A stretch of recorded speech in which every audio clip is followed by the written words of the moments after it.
Hi everyone, this is Arad from English for Everyone, and today in this video I'm going to answer a question asked by two of my students, both called Ali. These two Alis asked me, what are these? There is and there are. What are they? Where do we use them? Well, actually we use there is, or there are, or there will be, or there has been, or there is going to be, or something like that, to talk about the existence of something.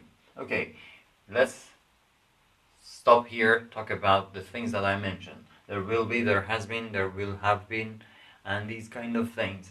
They are actually, these are other forms of verb to be. Okay, so we'd better say there plus verb to be. Verb to be can have different forms. Is, are, but not am. Okay, we do not say there am. No, we do not say that. But we have am, we have is, are, was, were, will be, has been, have been, will have been, and other forms of this. The verb to be can be placed over here. So there have been, there has been, or these kind of things. There had been, to talk about existence of something. But why do we use is or was or will be and other things? Because we're talking about different tenses. Okay, we're talking about now, so say there is. We are talking about past, we say there was. We're talking about future, there will be. Okay, so that is why we have different forms. Now let's just look at there is and there are, and whatever we are talking about, whatever we have about there is and there are is applicable, is okay, is right for the other forms as well. So there is used to talk about the existence of a singular noun. Okay, singular. So there is a cat on the wall. A cat, one countable object, in this case animal. Okay, there is a cat, there is a dog, there is a crow, there is a man, there is a woman. We can count them. Okay, there is a student in the class, there is a fly in my tea, there is a cat on the wall, or anything like this. Okay, so after there is, we can have a singular noun. But if it is more than one, then we say there are. Okay, so there is changes to there are, and then we can have more than one of that object, of that thing. Okay, there are two cats on the wall, there are two students in the classroom, there are two flies in my tea, or there are three men in that car, or whatever. Okay, so we can have more than one object, and then we can say there is two cats. Now we have to say there are. Accordingly we change, because the object is plural, we have to use the plural form, which is there are. Okay, now talking about past, also we have to consider this thing. So there was a cat on the wall, there were two cats on the wall. Okay, so this is something simple we have to be careful about, not to make simple mistakes. Things, when you make a mistake that is something really difficult, then you're okay. But when something really easy is there, and you make those kind of mistakes, those kind of silly mistakes, you feel really bad. So be careful about these things, to try to avoid these kind of things. But we have got there is for other forms as well, and that is uncountable nouns. Okay, milk is not something that you could count. One milk, two milk, no. You can count the bottles, you can count the containers, but not milk itself. So for words for uncountable stuff like milk, sugar, rice, I don't know, water, and these kind of things, we say there is again. Okay, so there is used for uncountable things. So there is some milk in your tea. Okay, I'm informing my friend or someone that there is some milk. Maybe they have condition to tea. Maybe they milk. Maybe they do not like milk. Maybe they are allergic to milk. Okay, so I'm informing them there is. Okay, I'm talking about this time. I'm talking about present. So I say there is. There is some milk in your tea. Milk. Can I say there are some milk? No. Are is for countable plural nouns. Okay, that's the other thing. And the other thing that I'd like to add to this thing is that because we have the verb to be in our sentence, if we want to change it to negative, then we just add not to these things. Okay, there is not. There are not. Okay, and over here again the same thing. So we just add not to verb to be and we change the affirmative to negative. Okay, negative sentences. Or if we want to change them to questions, it's really easy. We just take the helping verb, the verb to be, to the beginning of the sentence, and it is now a question. Just do not forget the question mark at the end of the sentence and the end of the question. So, is there a cat on the wall? Are there two cats on the wall? Is there some milk in your tea or my tea, whatever? Okay, so we just follow the rules that are for helping verbs. These are am, is, are, or was, or were, or other helping verbs.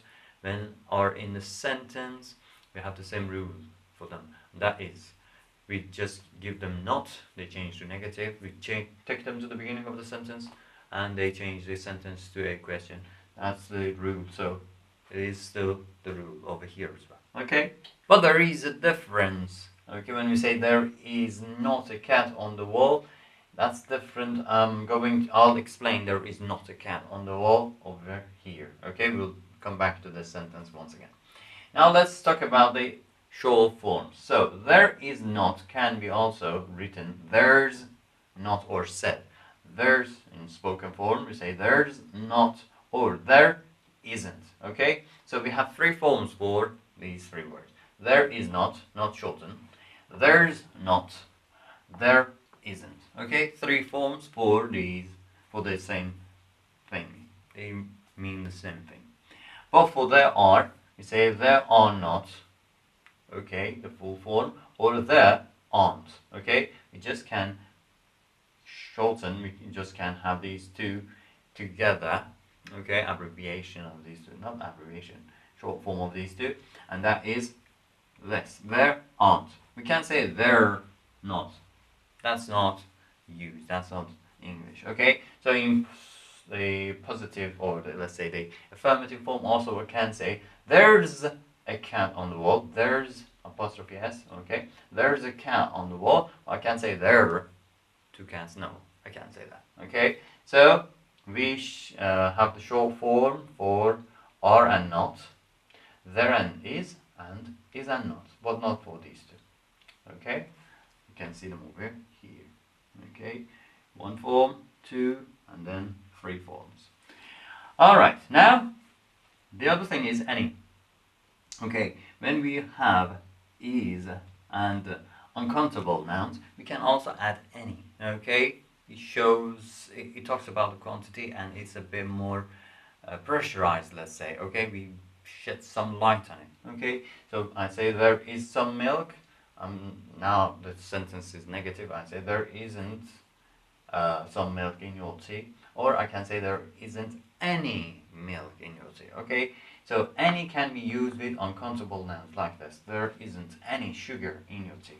Okay, there isn't any. So any can be added to the uncountable noun. And also for countable nouns, we can have any, but only with the plural ones. Okay? So if you want to ask someone about their siblings, you can say, do you have any brother? No. After any, brother should take S. So say, do you have any brothers? Do you have any sisters? So we do not say, do you have any sister? No, we say, do you have any sisters? Do you have any children? Not, do you have any child? Okay, so we always use plural form after any. So that's why we say there isn't any sugar, because sugar is uncountable.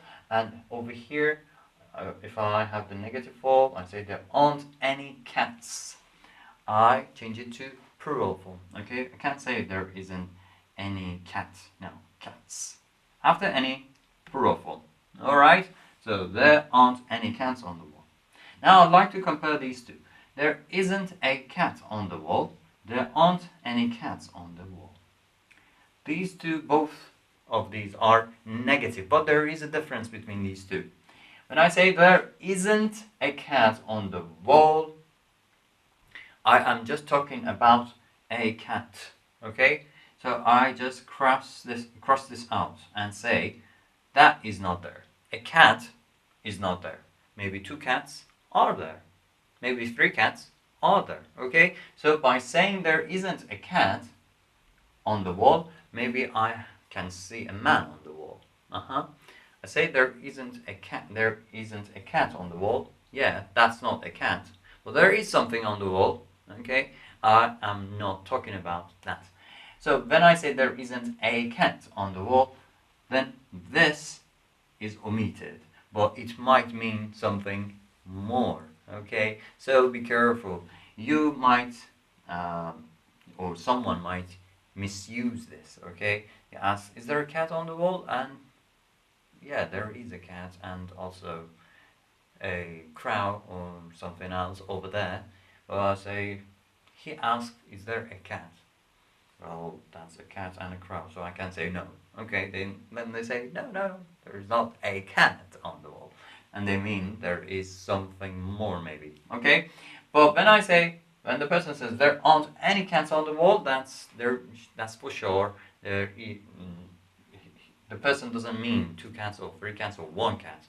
Any cats. So, cats are clear. The zone is clear from any cat. So that's more clear, and there is no ambiguity. There is no, skip ways or anything like this over there. Okay, but this is a bit ambiguous, and it's a bit. The person might misuse this. Okay, just play with this. And also, as I mentioned in the beginning of the lesson, the video, I said that we can use there will be, there has been, all these kind of things. For example, maybe I am telling the audience what we're going to have, and in the beginning we're going to listen to Mr. Such and such is going to give his speech, and then we'll have the dinner, and at the end there will be some firework, maybe. This is the scenario. Okay, so I just talk about this thing and I use there will be. Okay, I'm talking about the existence of fireworks in future. So I can't say there is firework at the end. Oh no, I can't say there were or there was or something like this. I have to say there will be.